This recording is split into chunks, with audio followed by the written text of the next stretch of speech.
para itong mais natin ay tumaba. Oh, sumibol na. 3 araw na itong nakatanim eh.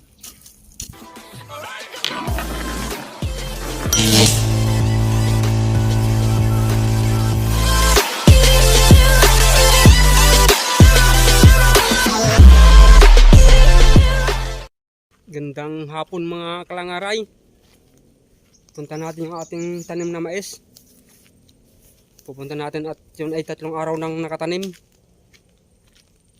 Aalisan natin ng damo. Kauwi pa lang natin galing sa trabaho. Kaya punta natin yung doon ating tanim na mais. Aalisan natin ng damo.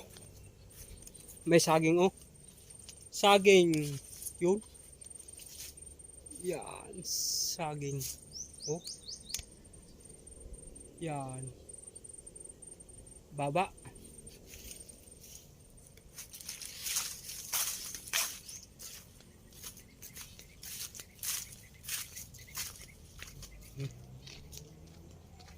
May tinanim akong mais dito. Araw na yun. Baka tumubo na. Aalis natin ang damo. Yun o, may nag-uuling doon. Yun. Ano na sila o. Nagsako na. Nagsako. Tubo na. Nagsibol na ang aking mais. Nagsibol na. Oh. Tignan natin. Sibol ng aking mais oh. Yan. Yan oh, mais. Ito. Yan. Nagtanim ako. Hanggang doon. Yun. Hanggang doon yan. Madamo pa at hindi ko na rin nalinisan nung umulan. Dito ako nagkamas nung isang linggo. Nung umulan, tinanaman ko ng mais. Alisan natin ang damo. Baka umulan mamaya ay para malinis ng ating mais.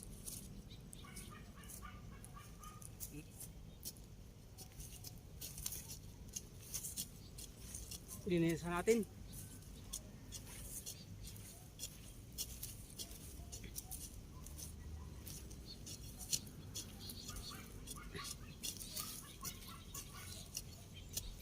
Galing lang natin sa trabaho.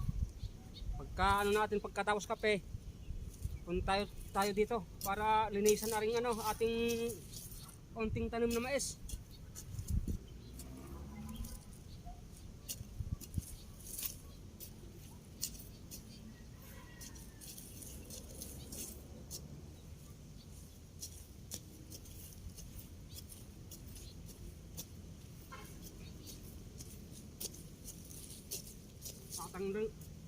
Magtatanim tayo dito ng papaya pag umulan na.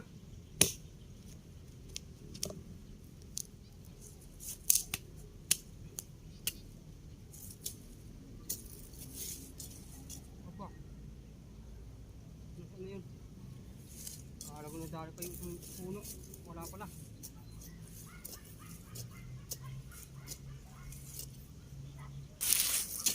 Para itong mais natin ay tumaba. Oh, sumibol na. 3 araw na itong nakatanim eh.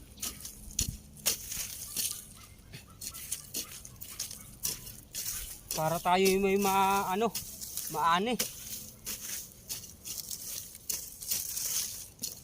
Ang gamit ating pang ay gulok. Wala tayong dulos.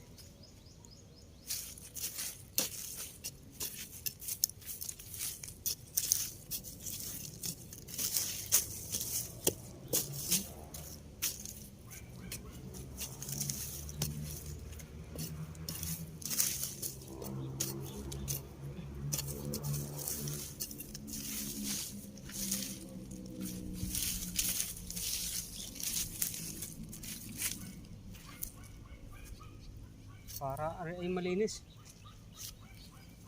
Sumubol na eh. May pangtanim ako doong mani at saka munggo. Hindi ko pa natanim at hindi tumuloy yung ulan, isang bisis pa lang. Isang bisis pa lang umulan nung medyo malakas-lakas. Ay hinintay kong umulan uli.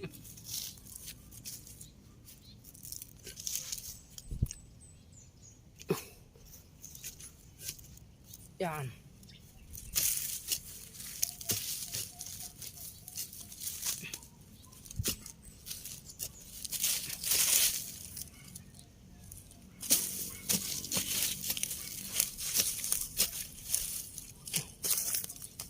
Baka tayo makaani ng medyo maganda. May pang tayo. Pambangi. Para hindi na tayo bumili.